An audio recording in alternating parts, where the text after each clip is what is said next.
بسم اللہ الرحمن الرحیم۔ آج ہم فطرانے کے حوالے سے تھوڑی سی بات کرنا چاہ رہے ہیں۔ فطرانہ ہر وہ مسلمان جو اپنی فیملی کی کفالت کر رہا ہے، جو اپنے بچوں کی، جو اپنے گھر والوں کی، جو اپنے والدین کی کفالت کر رہا ہے، اس پہ فرض ہے۔ اور چونکہ رمضان کا بابرکت مہینہ چل رہا ہے، دوسرا اشرا شروع ہو چکا ہے، تو کوشش کریں کہ جس بندے نے فطرانہ ادا کرنا ہے آج ہی سے ادا کر دیں۔ یقیناً ہمارے نزدیک، ہمارے ارد گرد، ہماری فیملیز میں، ہمارے رشتہ داروں میں ایسے بہت سارے لوگ رہ رہے ہیں جو فطرانے کے مستحق بھی ہیں اور ان کو اس فطرانے کی ضرورت بھی ہے۔ 2 وقت کی روٹی یقیناً ایک مشکل کام بن چکی ہے، خصوصاً ملک پاکستان میں۔ غریب طبقہ مشکل سے مشکل میں پیسا جا رہا ہے۔ تو جو احباب مستحق ہیں، کوشش کریں کہ اپنے ارد گرد کے میں دیکھیں اور ان غرباء، ان مساکین، ان یتیم لوگوں میں اپنا فطرانہ ادا کریں، تاکہ کسی غریب کا 2 وقت کا چولہا جل سکے یا عید کی خوشیوں میں وہ ہمارے ساتھ شامل ہو سکے۔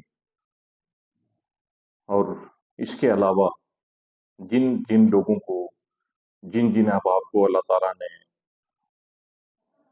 پیسے سے، اللہ تعالیٰ نے دولت سے نوازا ہوا ہے، کوشش کریں کہ اپنے رفقا میں، اپنے ارد گرد میں، اپنے محلے میں، اپنے گاؤں میں ایسے لوگوں کو تلاش کریں جو غربت کی پستی میں رہ رہے ہیں۔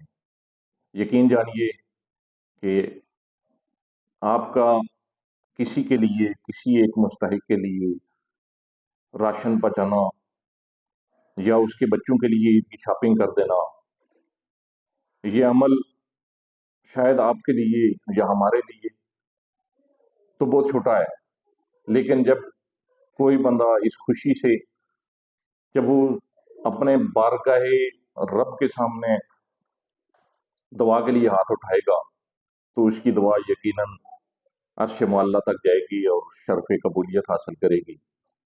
تو اپنے ارد گرد سے کوشش کریں، اپنے محلے داروں میں، اپنے رشتہ داروں میں، کہ لوگ عید کی شاپنگ کسی ایک فیملی کو کروا دیں، کسی ایک فیملی کے لیے راشن کا انتظام کر دیں، کسی ایک فیملی کے لیے کپڑوں کا انتظام کر دیں، کسی ایک فیملی کے بچوں کے لیے جوتوں کا انتظام کر دیں، جو یقیناً ایک نیکی کا کام بھی ہے۔ اور ہمارے ساتھ رہنے والے وہ لوگ جو غربت کی پستی میں پس رہے ہیں، جو ظلم کی چکی میں دن بدن پیسے جا رہے ہیں، ان کے لیے بھی ایک چھوٹا سا سہارا بن جائے۔ یقیناً اس چیز کا اجر اللہ کی ذات آپ کو دے گی۔ دنیا میں اس چیز کی اگر اجر و ثواب نہ مل سکا، آخرت میں اس چیز کا حساب ضرور ملے گا، اور اس چیز کا ثواب اللہ تعالیٰ کے ہاں ضرور ملے گا۔ تو کوشش کریں اپنے ارد گرد میں، اپنے محلے میں، اپنے رشتہ داروں میں فطرانہ آج ہی سے ادا کرنے کی کوشش کریں، تاکہ غریب آدمی 2 وقت کی روٹی کا انتظام کر سکے یا عید کی خوشیوں میں ہمارے ساتھ شامل ہو سکے۔ اللہ تعالیٰ ہماری نمازوں کو، ہماری عبادات کو، ہمارے روزوں کو اپنے دربار عالیہ میں مقبول و منظور فرمائے۔ آمین ثم آمین یا رب العالمین۔